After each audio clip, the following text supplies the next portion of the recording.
Hello, everyone, and welcome back to the Teachers of BC podcast, real teachers, real stories, and real life. Today, you are with myself, Kylie, Sabrina, and Nicole, and we are coming to you from the unceded traditional lands of the Matsqui, Kwantlen, Katzie, and Semiahmoo First Peoples, and we are so grateful to get to work, learn, and play on their land, and I'm so grateful to be here with the two of you today. Thanks, Kylie. Hi. Hi, everybody. So yes, we are here with the wonderful Sabrina, and we are going to be interviewing her today. And she has some fun stories about teaching internationally. So let's just get right to it. So how long have you been teaching, Sabrina? Hey, Nicole. I have been teaching this is my second full year this year. Okay, so let's just pause right there. That means that you have been teaching your whole career in Canada. We'll get to the international stuff later, the juicy stuff. But that means you've been teaching in a pandemic for your entire career. The entire career, she's been in a pandemic teacher. Yes, yeah. The only full year that I've actually had was my practicum year, which in itself was kind of my own teaching year. So I taught full time in the classroom from September to June 2018 to 2019, and then my first of my own classroom was September 2019, and we all know how June 2020 ended. So yeah, I've gotten to start a classroom or essentially like half of a year in person. But yeah, I've taught COVID. I'm very good at teaching in a COVID year because that's all I've known. But yeah. Well, at least you've had all the same class to teach, right? Jokes. You mean a new teacher having the same curricula all the time? Yeah, no way. I am an ELL specialist, so I'm a secondary ELL specialist. That is where my heart is. But my first year that I was here, I got given Psychology 12, which I love. I do have a passion for it, so that was really cool to be able to teach, as well as outdoor education, which was something new for our school that year. And I was put in the digital recording class. So all within my wheelhouse, things that I'm fine at. But this year, I'm teaching less ELL blocks, but I have all of our careers 10 students. I had Psych 12 and Computers 8. So we brought in an ADST program this year, and I was a part of the initial crew that was setting up kind of the tech ADST course. So yeah, awesome. Diversity. And socials 10. That was my other one. I was going to say, you're missing one. Now, Yeah. I know, of course, I know you, Sabrina, and Kylie knows you as well because we work at the same place. But so you're primarily a secondary school teacher. Yeah, I teach everything pretty much 8 to 12, which is cool because sometimes my courses go from like last semester, I would teach like grade 12 psychology, and then I rolled into the grade 8 ADST class, which is like wild, like especially being a new teacher and being younger, like going from a class that's like getting ready for university to a class of grade 8s that are working on like emotional regulation and friendships and like crazy. So I really like it. Like I like the jumping around, but I consistency would be nice. Definitely. Absolutely. So in terms of your teaching, how, I guess you won't know how your classroom teaching is affected by a pandemic because it's all you know. But what have you definitely seen because of this pandemic, especially because you mentioned that you're an ELL teacher as well. So have you seen anything that's come out of that, either positive or negative? Yeah, definitely. I actually feel like I was more prepared for teaching online than other teachers were. My practicum teacher had me fully set up every single classroom on OneNote, and students handed in work on OneNote. They like all of their notes were on OneNote. All of my teaching notes were on OneNote.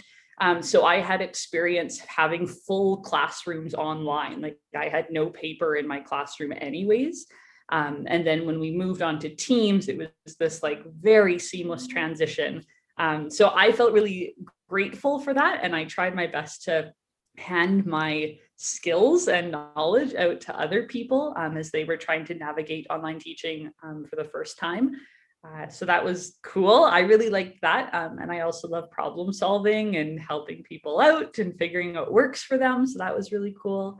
But yeah, for the most part, I think what I've learned from this year is that like it has to work for the students. Like just because you find something that works for you, if your kids aren't engaged, it really doesn't matter. And I think that's the bottom line of like what I've learned this year. And my socials 10 class currently is great. And we've had really good heart-to-hearts about what it means to be present and online. And I think that's kind of been a theme that's run through this year, just teaching kids how to be responsible and be present. And I think it's crazy to think about what you were just saying, how, it sounds common sense. You have to adapt to what works for the students.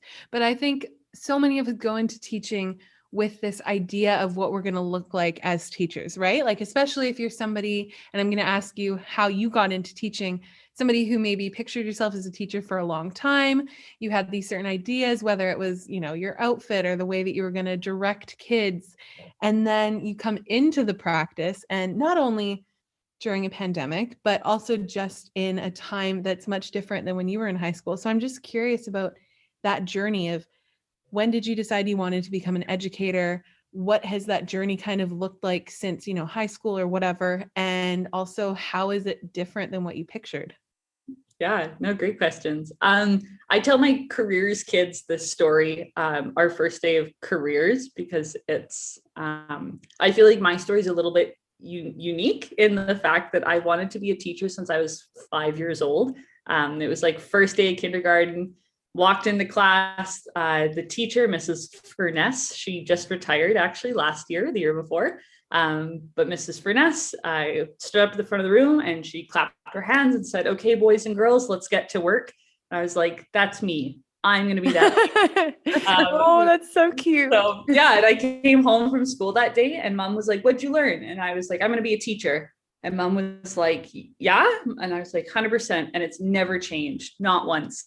So my teachables have changed. Like when I was a kid, I thought I was going to be an elementary teacher. Going through elementary, I was like, this is where I want to be. And then I got out of elementary and I was like, no, it's not your scene. I don't like the, like I love the kids, but I don't like the kids rely on you so much. That's not something I personally am good with. If like there's too many bodies relying on me, it's really overwhelming.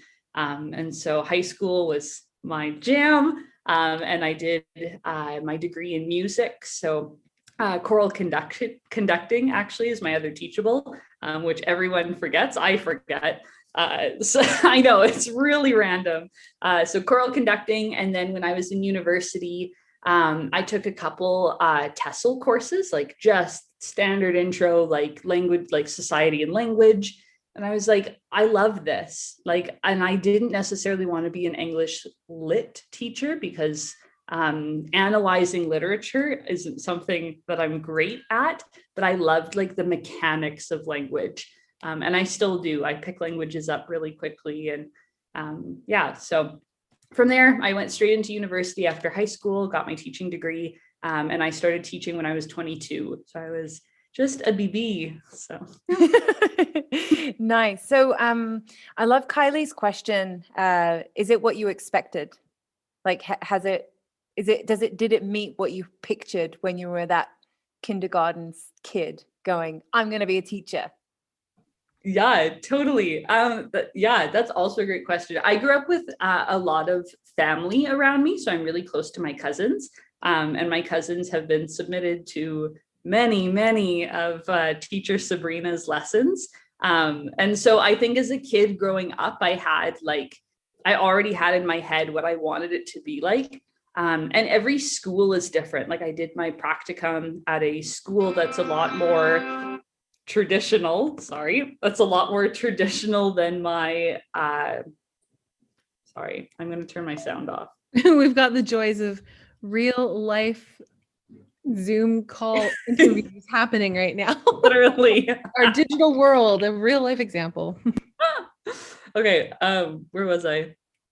Practicum. Okay, here. I did my practicum at a very conservative and academic school. And now I teach at a very liberal artistic school. And so when I taught at the more academic focused school, that was more what I thought teaching was going to be like. There was classroom management that I needed.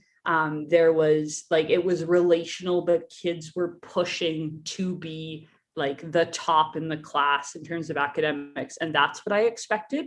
And the school that we teach at now, I love the flexibility of the kids, and I love like the relational aspect. So that is not what I expected teaching to be, in that the kids like see me as like a role model, and that's really cool.